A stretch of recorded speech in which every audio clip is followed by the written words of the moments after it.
Hey, it's Nikki. If you're tuning into this podcast, chances are high that you experience at least occasional moments of overwhelm, resistance, lack of inspiration, and general WTF, can I even do this moments. Yes? Well, I made something for you. It's called the Naptime Empire Survival Guide, an email and audio series specifically curated to help you shift out of overwhelm, comparison, hiding in the bathroom, and back into inspired aligned action. We're talking unfiltered stories and insights from entrepreneurial moms who get this life, plus tried and tested tools to use when your brain is full, your energy's drained, and you could use some help getting your spark back. It's all delivered right to your inbox, organized neatly in emails that you can store up for a rainy day and come back to as often as you need to. As a fun bonus, you'll also get an invite to join my private Facebook community so you can get behind the scenes scoop on the Naptime Empire's book and first dibs on my most recent offers as they come to life. Visit naptimeempires.com/guide to secure your copy, and I'll meet you in your inbox. All right, now back to the episode. You're listening to the Naptime Empires podcast with my mom, Nikki Elledge Brown. Mom, your show's on. Thanks, bud. I got it from here. Welcome to the Naptime Empires podcast, refreshingly honest conversations on the realities of parenthood and entrepreneurship. I'm your host, Nikki Elledge Brown. Let's get started. Parijat Deshpande is the leading high-risk pregnancy specialist, somatic trauma professional, speaker, and author who guides women to improve their pregnancy complications so they can reduce their risk of preterm birth. Her unique neurobiological approach has served hundreds of women to manage pregnancy complications and reclaim a safety and trust in their bodies that they thought was eroded forever. She's also the author of the bestselling book, Pregnancy Brain, love this title, a mind-body approach to stress management during a high-risk pregnancy. And she's the host of a super popular podcast called Delivering Miracles, where she discusses the real, raw side of family building, including infertility, loss, high-risk pregnancy, bedrest, prematurity, and healing once baby comes home. In this conversation, we cover her own fertility journey, including life-threatening loss, IVF, bedrest, delivering her son at 25 weeks, working with a gestational carrier to bring her daughter into the world, and more. Her work on trauma and traumatic loss healing and what she's up to now, how she coped from being on bed rest from 6 weeks on with her son, what the gestational carrier pregnancy experience was like for her, what it felt like when her book was officially launched and out into the world, and how she originally started her business in pockets of time and what she's working on now. Hope you enjoy. All right, Parijat, here we are. And I was just telling you right before we started recording, it just feels surreal. At the moment we're recording this will probably be released later in the year, but at the moment we're recording this, I just, washed the crib sheets. We've been nesting. So everything that you're all about with Pregnancy Brain and Delivering Miracles, it just feels like divine timing that today of all days is our conversation. Cause I'm like, oh my gosh, this is really happening. I think, and there's still that nerviness, right? And that's kind of what you specialize in, is walking women through pregnancy after all kinds of ups and downs and twists and turns and all of that. So I'm so excited to have you. And before we dive in, I just would love for you to set up the frame of reference in terms of your family and your babies and how and when they came into the picture and when you started your business too. So just kind of like, what is your Naptime Empire setup over there? Totally. And first of all, can I just say I'm so excited to be here. I died when I heard from you. Like, do you want to be on the podcast? I'm like, oh my gosh, yes, of course I do. I'm just such a fan of you and your work. So this is amazing. So, my work is completely inspired by how my children came into this world, actually. Okay. So I went through personally infertility and a life-threatening loss. And then we jumped over to IVF, where I got pregnant with my son. And during that pregnancy, it was a very high-risk pregnancy. I actually developed my first of 8 complications before I even knew I was pregnant. Wow. And was on bed rest from week 6 of my pregnancy. And had to stop working. I had to give up all the work that I was doing. At the time, I was working at the nonprofit I had started, and I was teaching psychology up at the university by where I am, and working as a child and family therapist at a community mental health agency. And I had to give all that up which I was happy to do if that meant I was going to have a chance at bringing this child home. And the pregnancy just became more and more complicated as it went on. Bed rest at home from week 6 till 22 weeks and 4 days when Wow. I landed in the hospital, 3 centimeters dilated. Wow. And it was at that time I had gotten to know my medical team very well. I am still friends with most of them. And I, landed in the hospital in the middle of the night. So the next morning, my maternal fetal medicine specialist and my OB came in. They were telling me all these terrible statistics of what could happen, what they anticipated was going to happen. My OB had tears coming down her face. She was just so sure that I was going to lose this baby. There was just too many things stacked against us. And at 22 weeks, it's just too early for most babies to survive. So they were preparing us for that. And I said, well, let's try 2 things. You throw everything you've got at me. Happy to take whatever you've got. Yeah. And I can tell that when my body is tight and tense, the contractions pick up. So I'll work on that. You do your thing and let's see what happens. And they gave me 72 hours and they thought I was going to deliver within 72 hours and then I would lose the baby. And we got 15 days. Wow. And while that is still very, very early, 24 weeks and 5 days was just late enough to give my son a chance at life. That's amazing. It just blew my mind when I had a chance to reflect on that later, to go, I'm nobody special. I don't have any superpowers, but there is something built into our bodies that nobody is telling us that can actually help us have a healthy pregnancy. And if I can do it, anybody can do it. That's what I want to do in this world. And so once we had a lengthy NICU stay, he came home. We were actually on lockdown for 2.5 years after that. And so once he hit about 3, that's when I kind of went back and went, yeah, remember that thought? Remember that idea I had 3 years ago? I think I want to do that now. And so that's where the business actually started. And I started working with women, seeing client experiences that were very similar to mine, but for different complications. We were just every single one of them beats medical odds and going, yeah, there's something here, which then inspired me to go, I want this information out for everybody. And so I wrote the book Pregnancy Brain from there. And at the time of writing that book, we were expecting our second. And then that journey was also quite complicated, but we had her with the help of a gestational carrier. She was our very last embryo after we lost all of the other embryos between the 2 of them. And so she was born. She is just a little over 1.5 years now. And it was through her experience when I really got to, because I wasn't physically involved in the pregnancy, I had a lot of opportunity to reflect on the wounds of everything that we had been through with my son's pregnancy, with all the losses in between, the really difficult decisions we had to make on how to grow our family, if to grow our family. And so she inspired a new wing, so to speak, of my business that I had never thought I wanted to do, which is on trauma and traumatic loss healing. And so between the 2 of them, I feel like they have given not only me a new chance at life and an opportunity to be a mother, but also have deeply, deeply impacted the work that I do now. Yeah.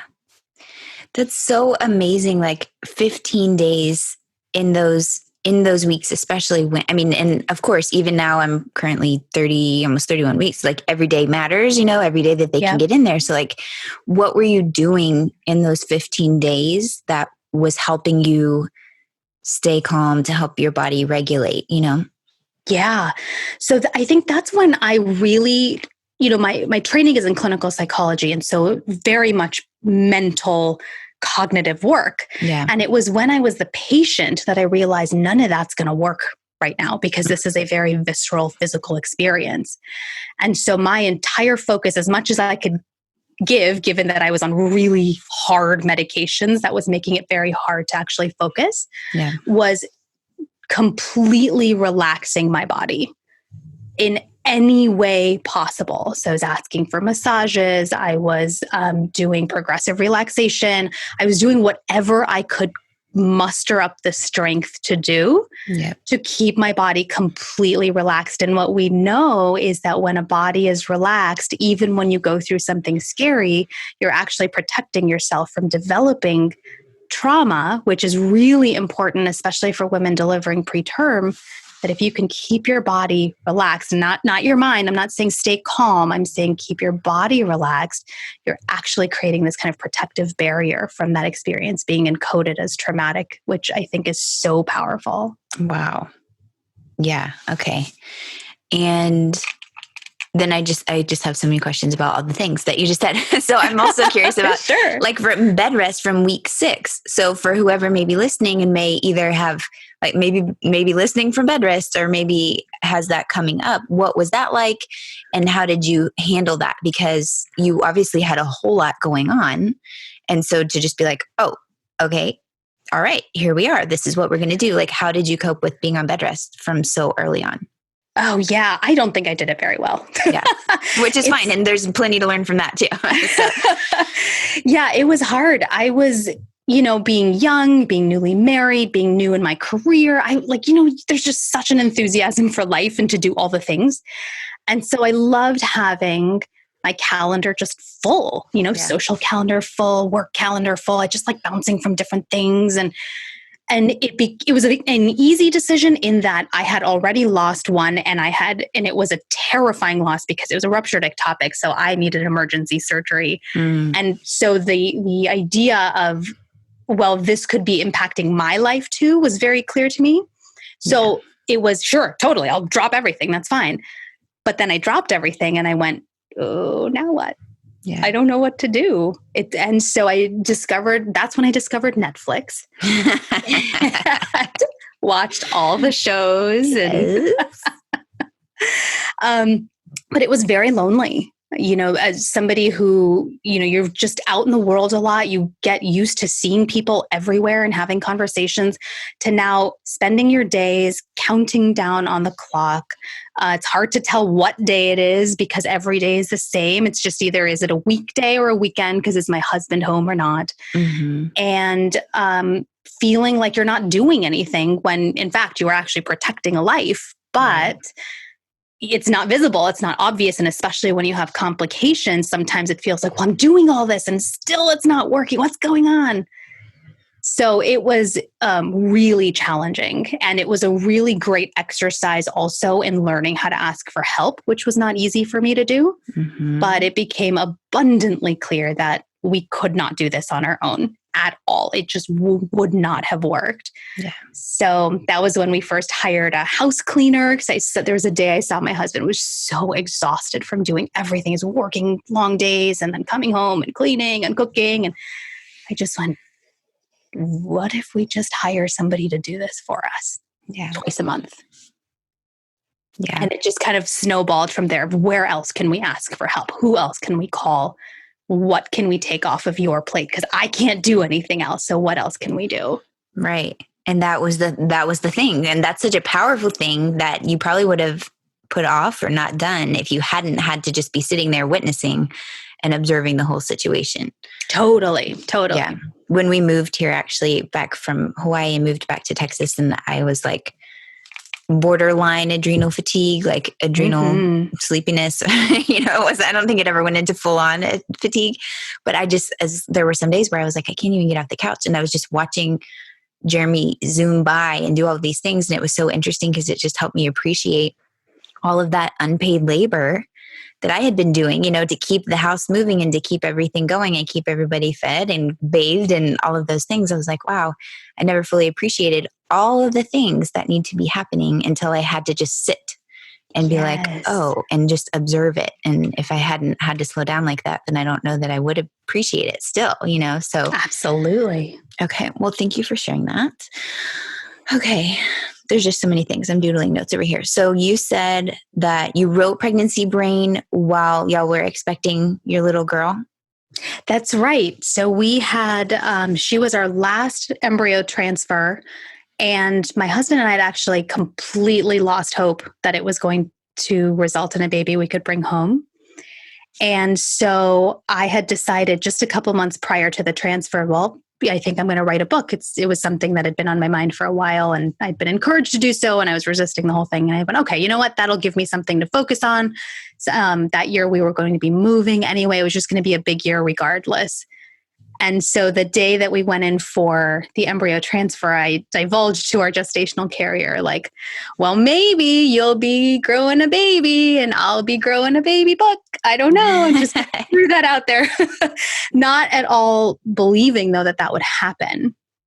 And then it turned out that this little girl was our girl that was going to come home. Mm. And then it went, oh my goodness, we're growing 2 babies at the same time. Oh no, how do I do this? So it was a mad dash to get the book out, get ourselves into a new home, and get us ready to welcome her home. So what was that like? Since I'm doing the same, but on a different timeline. Originally, I was thinking, okay, great. I'm going to try to get the book out before she comes out, and it is race to the finish line of who comes first. And then in the last couple months, I've been like, just this year would still be a huge win after decades of resisting getting my first book out and blah, blah, blah. So I've kind of released my attachment to the timeline because I do feel like, it's going to happen. It's in progress and all of that. But what was the book writing, editing, revising process like for you? That's the Empire side of the conversation. Yeah, it was intense. Yeah. Oh goodness, it was intense. It's the book itself, to write it didn't take me very long. It had kind of been written in my head for several years. So the actual writing of it happened quite quickly for me. Yeah. And the editing, I worked with this amazing editor who I just adore. And so that process was great, but it was really just my attention was split in so many different directions. Exactly. Going to the prenatal appointments and, our gestational carriers out of state. So it was like a whole process to go there, and then moving and looking for homes and selling our house and this and that. Oh my, it was intense for sure. Yeah. And so what did it feel like once the book was here? And what was the timeline of when the book arrived? Is it like when the book was out and published and then when the little one arrived? The book was published officially at the very beginning of July. Okay. And baby came end of October. Oh, wow. And in between that, we sold our house and moved into a new home and rebuilt our kitchen in our new home. Right. Just a little year going on, or really that's like a 3-month period or a 1-month period. Not a whole lot happening over here. And so how did you feel? Like you mentioned that it had already been written in your head. Like how did it feel to get the book? Again, see, these are all selfish questions, but also for whoever's listening may possibly also want to write books. How did it feel once it was out and you were like, oh my gosh, I did this? And also were there things where you're like, dang it, I wish I would have tweaked this or changed that? I mean, I know pretty much everyone that I know that's written books and put them out there. It's like, well, yeah, I do wish I could have changed, but that's also just part of it. It's not like a blog post that you can edit, or even a podcast episode. You could re-upload a new file or something. Right. But with the book, it's like, oh, it's out, it's there. So how did that feel once it was out? It was incredible. And it actually came out, officially was up when I was in Chicago. We took a family trip and visited some friends in Chicago, and I was on a bus. It was like the hottest day of Chicago in like the history of Chicago or something. And the bus had hottest day of Chicago. And it was so hot that we were stuck in traffic because the bridge, one of the bridges couldn't close. Oh, wow. Because it had expanded too far or something. Yeah. It was like that hot. And we were stuck on this bus, and I got the notification that the book was up and it had hit bestseller in medicine and psychology. And I chills. Yelled on the bus, and everyone's like, what happened? I have the best-selling book. Oh my gosh, that's so exciting. It was amazing, and it was like so perfect because I got to celebrate with the kiddo who this book was inspired by. Oh, sitting right next to me, and I remember he just took his little hand and squeezed it really tight. He had no idea what it meant, but he knew I was excited. And the whole bus was celebrating with us, and there was just something so emotional about like I had resisted writing this book for my own sake, telling my, like, I'm not an author. I don't know what to say. I don't know. But I knew the minute that it came out that this is the book that needed to be written for women like me who didn't have a resource or a book to turn to when we're going through an experience of pregnancy that most people don't understand. Yeah. So it was amazing. But yeah, I mean, soon after it came out, I said, oh, shoot, I wish I'd added this, or I wish I'd done that. But it's like you said, that's part of the journey, and it could mean another book in the future. I don't know. But that's just kind of how it is. Yeah. Well, I imagine also just with all the women that you've been working with, even in the time since, like you're just gathering so much more perspective from beyond even your own stories. That is so valuable. And that I just want to thank you, because in my early weeks of this pregnancy, I was sharing a little before we recorded, that's really, even though physically I've actually felt really great, and mentally I've felt pretty great since those first few weeks, those, like, for me, since my losses were all very early losses, 4 of them, it was like those early weeks, I thought mentally, like, okay, I'm okay. I see the benefit, I get the lessons, blah, blah, blah. But in my body, I did just feel anxious. Like at night, my heartbeat, just laying down by myself and just feeling like, oh my gosh, how do I slow my heartbeat? Okay, now that I'm thinking about my heartbeat, now it's even more intense. Like, what's going on? Am I sweating? Am I bleeding? Like, it was just, what's going on? So there was a lot of Netflix for me in those early weeks as well. Watched all 8 seasons available for Call the Midwives. There were so many other shows, Downton Abbey. I watched all these shows. I was even scraping the bottom of the barrel of stuff I never thought I would watch. But I was like, no, I just need something to, like, keep me company, keep my mind occupied, and just get through these weeks of unknowing, is this going to stick or not? So I do remember listening to your podcast, even last summer. I was just tuning in just to hear these conversations that you were hosting through the podcast, Delivering Miracles. And I would love to talk to you about that journey. And the last one that I saw, it says final episode. Does that mean that's the final episode of the podcast completely? Or was that of a season? Or what's the current status over there? It is the final episode for now. Okay. Which is a very non-committal answer, but I would not be surprised if I revive it at some point. But for right now, there is a hiatus on the podcast. Well, that's sweet of you to even announce it, because I just stop. I just stop recording, and because, like, life happens, and then it's like, oh, okay, right, it's been a year. Let's call this season 3. Okay, great, we're back. So I want to hear, though, I guess, again, so many questions about with the podcast. Did it come after the book? Did you start the podcast before the book came out? How did that come about? The podcast came out before the book. Okay. And it was, again, one of those things of, like, I'm not a podcaster. What am I doing? But there was some sense of, I really like to talk, and I've got a lot of things to say, and there are a lot of people I want to talk to. So let's give it a try and see what happens. Yeah. So how did you like it? What did you like about it? Oh, I loved it. It was so much fun. It was like my own little platform to finally say all the things that I don't think enough people are talking about with regards to pregnancy health and pregnancy outcomes and prematurity and all of that. It gave me, I think, a place to shine a light in the corner of pregnancy where so many of us hide and feel like we're not seen because our stories are too, insert whatever word, right? It's too dark, too difficult, too overwhelming, whatever. And I know I found when I was going through all of this, even with our waiting for our daughter to come home, just the idea of talking about gestational carriers and surrogacy and all of that, it wasn't always accepted conversation because it was, what did it mean that we needed that kind of help, right? Mm-hmm. And so it was really powerful, I thought, to finally shine that light in that corner and go, no, look, there are people here with very valid experiences. They may not be the fuzzy, warm, wonderful stories you hear publicly, but they're still very real, and we deserve to have a place to be able to talk about that. Yeah. And to honor that. And I just loved being able to do that.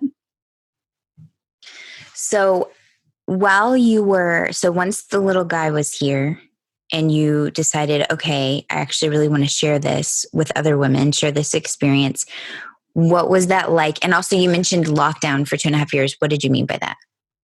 So it was essentially what we're kind of doing right now. Yeah. My son and I were not allowed to go anywhere other than doctor's appointments and specialists because his body was not at a place where he could tolerate getting even a simple cold without being sent back to the hospital. Okay. And so there was no Target trips. There was no grocery stores for me. There were certainly no holidays or parties or birthday parties or anything like that. We were just us for 2.5 years. Wow. That is so interesting because it's like, if we were recording this in any other time, so many people would be like, what's that like? And at this point, I'm like, Right. yeah, that's literally all we're doing is I'm going to OB appointments. And then every now and then, like the boys have a dentist appointment or an orthodontist appointment or something. Yeah. And it's like, and then, yeah, planning holidays and parties, it's just not really happening. So we're going virtual. So that's really interesting. Before it was a thing. Before it was you a thing. guys were becoming experts in quarantine mode. Yeah. And then what was it like building the business? When did you step into this season? And I know it shifted when she got here too, but like, how did you start by working with people? Were you working with people one-on-one? And was it during nap times? Was your husband home? How did you make that work? Yeah. So I started diving into this soon after he turned 3. And the place I began was, how do you do this? Because I had never worked virtually before. And I didn't really know how to start a business. I didn't really know what that entailed.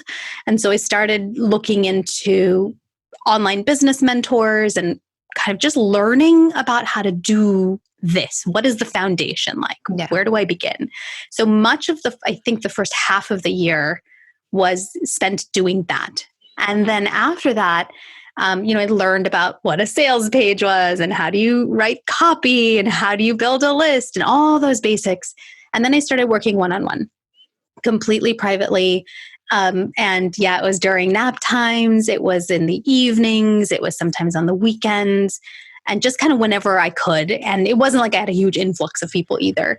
So it was certainly doable given both. And then once he started going to preschool, which was a really big deal for us because he was finally able to be out in the world. Yeah. Then I had a good 3-4 hour chunk of time at the beginning of the day when he was at school where I could get some work done. And I think that's really when the growth of the business started happening. Yeah, it is liberating when you're like, and it's interesting because we'll be doing some kind of homeschool, whether Bryson does the online option or straight up homeschool situation.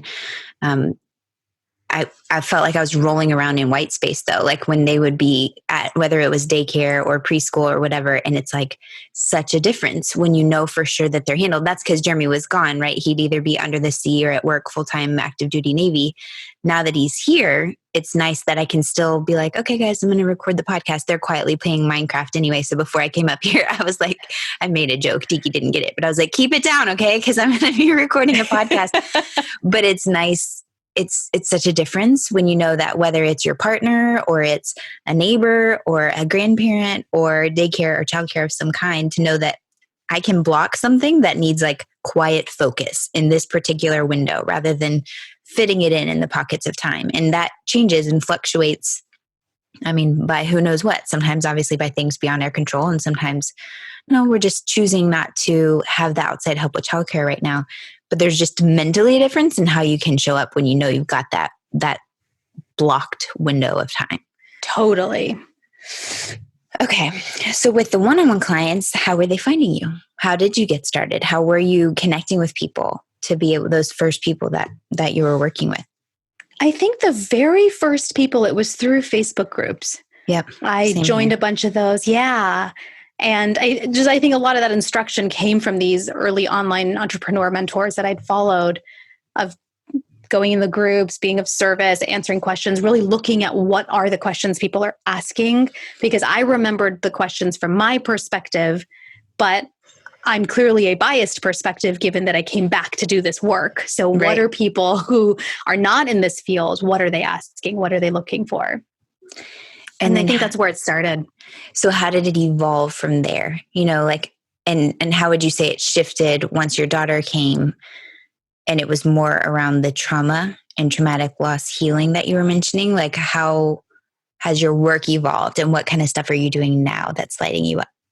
Yeah. So at the beginning, it was very similar to a psychotherapy setup. Not that I was doing psychotherapy, but that's what I was familiar with, the one-on-one, one-off sessions, kind of as needed type thing.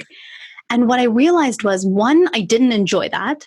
And two, that if I got to work with women more closely for a longer period of time, I could actually teach them how to reduce their risk of complications, including preterm delivery. And so I started playing around with packages and programs, and can I get people to join me for a longer period of time than just one call or one session at a time. And I will never forget my first client. She actually was a friend of mine from childhood, and we'd completely parted ways and went into different worlds. And it was because of a mutual friend had shared my services on Facebook. She saw that and she went, "Oh my gosh, it's exactly what I need." And so she was my very first client who worked with me. I believe it was for 10 weeks. And watching and witnessing what was possible and what was happening for her body when she was beating the odds her doctors were telling her over and over and over, when she was able to stop her own preterm contractions, when she stopped going into labor and delivery because she no longer needed to, because she could actually manage those contractions at home. And then to hear that she actually was overdue and even the doctor told her she was not going to deliver after, I think it was maybe 28 or 29 weeks or something, she ended up being overdue.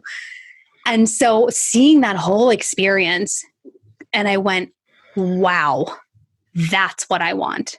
I want women to experience what is possible in their bodies, even when everybody around you is telling you it's not possible. And that really hit home for the original thought about an idea for this business.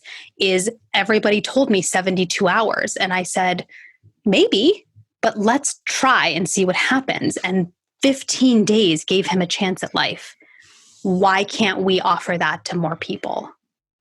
Why are we allowing the statistics to be like a crystal ball as opposed to an, okay, thanks for the information, let's see what else we can do, you know? Yeah.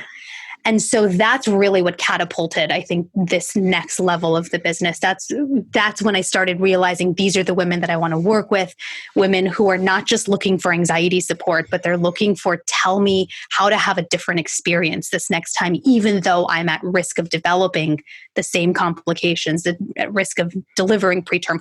What else can I do? And once I clarified that, oh my goodness, my business just got so much fun. I mean, it's just such a blast to work with these women who are so dedicated to going, okay, I hear you, doctor. I'm going to keep doing this because I don't want to get preeclampsia next time. And then they don't, right? Or I don't want to have gestational diabetes, even though I'm following all this diet and exercise recommendations. And then they don't. And so it's just phenomenal to witness what that does for them and the healing that happens for them to know their body is not against them, but that it is responsive to what they are doing to help themselves stay pregnant. And so that piece of it got really solidified soon before my daughter was born. And it was through her kind of first few months of being here when I really felt so much of my own grief bubbling up, a lot of which I thought I had addressed, but I couldn't have until she was here. I just didn't have the opportunity. There was so much happening. There was so much loss. And so once she was here and I was able to really process all of that, I went, there's a whole piece that we're not even addressing here, which is the trauma and the traumatic loss that I would love to provide women support with, especially for women who are done growing their family. And are living their life thinking, well, it's over. Everybody's telling me it's over. I should be happy, but I'm not happy. And I don't know why. And it was really important for me to have a space for them to say, it's not you. You're not being too negative. This is a complete shift in physiology that's happened because of every time you've had to fight for a life on your family building journey, whether your life or your children's lives, whether you have children in your arms or not. It's not you. And here's how we can heal so you can experience joy again. And so that is the the kind of impetus for creating my first group program, Healing Hearts. And that is entirely focused on trauma and traumatic loss healing, and there's no pregnancy support involved in that. That's truly just for the healing piece of it for people who are done. And then the one-on-one support is for my women who are pregnant or trying to conceive after complicated journeys. Okay, that's amazing. So Healing Hearts is not, it's for people who have completed this chapter of life in terms of like physically, they're not trying to get pregnant. They're not trying to continue to grow through biological means, grow their families. Yeah. We often get people who end up getting pregnant or do want to try again later, but they come to us to that program for the trauma healing and the traumatic loss healing specifically. And then the one-on-one program is specifically for women who want to do that, plus also have a different experience for their pregnancy. That's amazing. And so how are most of these women finding you? Is it like through the podcast, through the book, word of mouth, just through your presence now? Because you've built an ecosystem over the years to where this is a thing that people know that they can go to you for, because it is such a unique, I've never seen, not like I've read the whole internet by any means, but I've never seen other people talking about these things in the way that you talk about them. And like the people that you've had on your podcast, sure, they talk about fertility or, like specific issues, but just the way that you holistically support this process is just such a unique thing. It seems. It's what it feels like from here anyway. Oh, I'm so glad. That's exactly what I'm intending. So I'm glad that that's coming through. Yeah. Yeah. It truly was created from being that person and not knowing where to go, and knowing that my professional education and training was not sufficient to support somebody like me as the patient. And I just wasn't okay with leaving it at that. And so, it's cool to hear you say that you can experience that there's kind of this ecosystem that's been created, because that's exactly how people find me. They kind of come into the orbit and they check out the book and they check out Instagram ended up being a really big source of referrals, actually, which I never anticipated in my life. Yeah. But I connect with them on Instagram. They read the book. They listen to the podcast. They read the blogs, and then they go, okay, yep, I'm ready to beat these odds next time. I'm ready to do something different the next time I'm pregnant. And then they reach out, and it's been amazing. So with quarantine and this particular flavor of lockdown in 2020, how is that working for you, working from home? I'm assuming, are the little ones home, or I don't know where y'all are in the country. Like for us right now in Houston, it's just a mess. And so there's a lot, of course, who knows what is happening, and there's controversial decisions left and right, and you can't please everybody and all of that. But like I said, our people are home and have been for months. And so I never thought we'd be as okay with that as we are right now, to where we're willingly being like, yeah, and we're just gonna, for the near and distant future, we're just gonna stay here in our little island of our home. But especially because I'm like, no, but I really like my white space. I really like my alone time. Can I please leave? Every time they leave to go get like a car wash or something, I'm such a dork that it's like, I'm going to sweep, or I'm going to clean and listen to a finance podcast, or like whatever. It's like, because I just forget what it's like to be in your home by yourself. That's like a luxury, but it used to be a norm at least a few days a week. So what's the setup been like for y'all over there? Yeah, it's the same situation. Everybody's home. Everybody's been home. Yeah. And we're not going anywhere. So, trying to find our little corners of the house when we need to get some space. Right. Deaky was hiding under his bed the other day. Like if he had a big feeling about something, then he would just go to his room, and not even his room. He was like under his bed one day. And then Jeremy was like, where is Deacon? Like, I haven't seen him, I haven't heard him. He goes in and he had fallen asleep under his bed. I was like, that's when you know, or they're playing a lot with cardboard boxes and stuff. And so it's like, okay, really, they have no wheels. They can't drive and like go for a drive or anything. So when they need space, they're just finding like a closet under the bed or a box. Right. Get me away from these people for just a little bit, please. Absolutely. So I love also, and this is something I'm working on and talking about in the Naptime Empires book, and also just with this On Her Terms conversation about building a business that really does support your life, because this is life, this is happening, and no day is guaranteed for any of us at any stage, embryos or, octogenarians. And so it really is important for us to pause long enough to zoom out and make sure that what we're building is something that we actually want to deliver. So with the group program, and then you have your select one-on-one clients where you're kind of like a concierge for them, right, throughout that whole experience. How does that work into your lifestyle? Like, how do you like your flow to be set up in terms of how many hours a week? It doesn't have to be a specific number, but like, how do you like to set it up? Because I like to have a lot of free days. And then, excuse me, just for podcasts, this one spot. Like I've just been recording one conversation a week on Thursday mornings in this window, because also, again, I can only ask them to be quiet for so long when we have a full house. But how's that flow been working out for you where you're managing the group programs and the one-on-ones? Yeah, this is actually another one of those life moments, right? Where you wouldn't have made some decisions had it not been a situation where you had to make those decisions. So the group program, I have somebody actually managing the community, which has been super helpful. And so I come in twice a month for our calls and lead those calls, which has been awesome. And that was really helpful to have those very consistent times to show up. And then there's other times when I'm away, and that's completely okay. And it's to be expected, and everybody's aware of my availability. Okay. And I especially like that because I do work so closely with my one-on-one clients. I work with them every single day. And so that gives me a little bit of time every day to carve out for my private clients, to work with them, to get on a call if needed. And even those calls I have consolidated during the week. So it's really predictable when I need to be on a call or be available to people, so that it's also predictable for my family. Like, okay, between these 30 minutes, you've got to be super quiet, or you have to be outside, got to go in the backyard or something like that. And I think that's been really helpful for everybody to have some semblance of a pattern or some semblance of predictability. Yeah.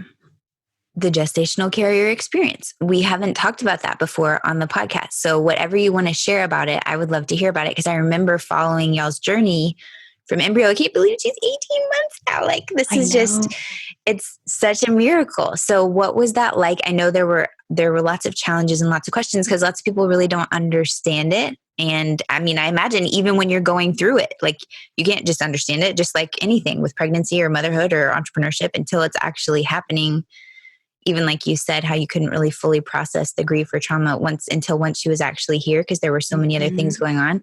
I felt that in my heart, because I imagine there's a whole lot of that for me on the other side of finally meeting this little one that I'm convinced has been her same little spirit every time, in the form of now 5 different embryos. But I'm convinced it's been the same little spirit each time. So finally meeting her will bring up a bunch. But what was that experience like for you? And what advice do you have for someone who may be considering or going through a gestational carrier pregnancy? Yeah, it was, I don't know that there's even one word that I could use to describe it. It was surreal. I'll say that. We were so lucky to have a gestational carrier. Actually, I was just talking to her yesterday, who, had we met her in any other capacity, we would still be friends. Yeah. And so it was such a phenomenal match. And we just love their family. The whole family came for our daughter's first birthday. They just happened to be in the area, and it just worked out so perfectly. Her first birthday party was amazing. And the whole process was it was surreal, because I got to now experience pregnancy similar to how my husband experienced it when I was pregnant. I'm on the outside. I don't have access to information about how the pregnancy is going unless somebody's telling me. Yeah. And that was hard. And I think tied to that there was just so much loss that, I never carried a pregnancy to term. I never had a pregnancy that I enjoyed. That I didn't get to know my daughter until she was born. I didn't know anything about her until she was born. And so and then tied into that too was in the process between when we started working with our gestational carrier and when she got pregnant with our daughter, she miscarried a few times. And I remember, especially, I think it was the second one, when I was just sitting in the house by myself and I'm going, am I allowed to feel sad about this? Am I allowed to show that I'm grieving this loss when my body had nothing to do with it? am I allowed that? And I know the answer is yes. Yeah. But it was such a complicated experience of how do I express this and who do I express this to who can hear that and hold that for me? So it was it's just a very interesting experience. I'm so grateful that we did it with her. Like I said, she's just such an angel in our lives. Such an amazing experience to have somebody have such a healthy pregnancy and be able to give us a baby who happened to be healthy and was cooked all the way up until the very end, which was very new for us. Right. Seeing a full-term baby was quite a shock for us. Like, oh my goodness, you are a large person. We were just looking at the car seat, like, because we just got the car seat literally this morning, and I'm like, I don't know that she's going to be that small. Because like on the tiniest setting, it literally looks like it's for, I don't know, like I'm pretty sure we're going to have to bump those shoulder straps up, but I don't know. It's been a while since I've seen a human that tiny. Right, exactly. So yeah, it's been wild. I think I would say for anybody who's thinking of doing this, to do your due diligence, because the reality of the situation is it is an industry that is not well regulated. It's even less regulated than the adoption industry. Okay. And so do your due diligence. If you do decide to work with an agency, make sure you understand exactly what they're about and who they represent and what their primary goals are. Just really do your homework. And if you do decide to do this privately, make sure you have really tight representation just legally on both ends, so that everything is clear for everybody. How did y'all meet through an agency? Is that? We did. Yeah. Okay. We did. Yeah. I mean, it's literally, I guess, when you say surreal, it's like an out of body experience. Like it is. Literally. And it's like your body did have something to do with it because this is your embryo, this is your egg. And yet it's like, okay, hot potato of this precious life. And that is, I never even considered that, like experiencing a miscarriage out of your own, like that is really complicated. And that is, and I'm sure she has had to have her own experience about it too, because obviously you have to have a huge heart to be willing to go through this for another family. And she's invested in it too. What drew her to being a gestational carrier? She said that she'd always wanted to. And that's kind of what we had heard when we were starting the process, is most of them whose kind of bios we were reading or people we'd connected with, they were all kind of coming from a place of, this was an idea I'd always had. Maybe they'd known somebody when they were younger who had done this, or they'd heard about it somewhere and they just went, wow, that's amazing. I really want to do this for somebody. Yeah. And then, of course, it also added to the fact that when she was pregnant, she also had a really great experience. Yeah. And so that kind of compounds together and goes, yep, I totally want to do this again for somebody else. Yeah. That's amazing. What a gift. And I love that they were able to be there to celebrate her first birthday and everything too. That's so cool. It just happened to work out that they were in the area. They live out of state. So it's not a given that they would have been here. And it just happened to work out. It was so beautiful. I love it. All right. Well, as we're wrapping up, we covered a lot. I could still ask you a squillion questions. And yet that's why you've got your podcast, you've got your book, you've got your blog. There's so many resources that we can find. But as we're wrapping up, are there any other words or nuggets that you'd like to pass along, knowing that our fellow Naptime Empire builder could be pre-baby pregnancy right now, going through fertility concerns and their own experience, like any other things that we haven't covered that you'd love to share? I think the one thing I'd like to share is to remember that whatever statistics, whatever numbers, whatever facts, whatever information you're hearing, whether it's to conceive, during pregnancy, after, with your child, whatever it might be, those are just numbers. And they're like bumpers on a bowling alley, but they don't say everything about what's going to happen. They don't act as crystal balls.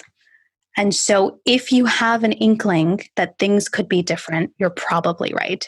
And to keep searching and to keep looking for who the person or the thing or the resource or whatever could be to help guide and support that intuitive feeling you're having, that it doesn't have to be that way. Well, I'm so glad you said that, because my next question is, where can they find you? So when they're searching, where can we, and I'll put all the links in the show notes, of course, so that they'll be there. But for those who are like, yeah, but I'm not going to click yet, I'm just listening right now, walking or pushing somebody in the stroller or whatever it is, where can we find you? What are the best places to find you online? Yeah, you can head over to my website, which is my full name, parijatdeshpande.com. And I tend to hang out on Instagram. So you can come by over there. I'm at healthy.highriskpregnancy. And I love hearing what people take away from these interviews. If you want to take a screenshot and tag Nikki and me and let me know, let us know what you're taking away from this. That would be awesome. I love to hear that. Perfection. Well, Parijat, thank you for being who you are and doing what you do and sharing what you've shared. Truly, truly from my heart. It's just such important work. And I remember a conversation we had years ago just talking about when you were like, okay, can I really do this? Am I going to do this? Coming from your more traditional background to be like, okay, but can I really support women in this way? And I'm so inspired by the way that you are showing up and serving. So thank you for doing what you do and for sharing it with us in Naptime Empires mode. Thank you so much. Your homework for this episode, should you choose to accept it, is to check out her book, Pregnancy Brain, refer it to friends, share it with people, scroll through her podcast and share it with a friend who's pregnant or wants to be or has been on her own fertility journey. These conversations are so important and not common enough. Of course, we'd always love to see your favorite takeaway, so take a screenshot, tag us in your Instagram stories, and if you haven't yet, take 60 seconds to leave a rating and review while you're here listening in your favorite podcasting app. All right, thanks for joining us today, bud. I'll catch you next time.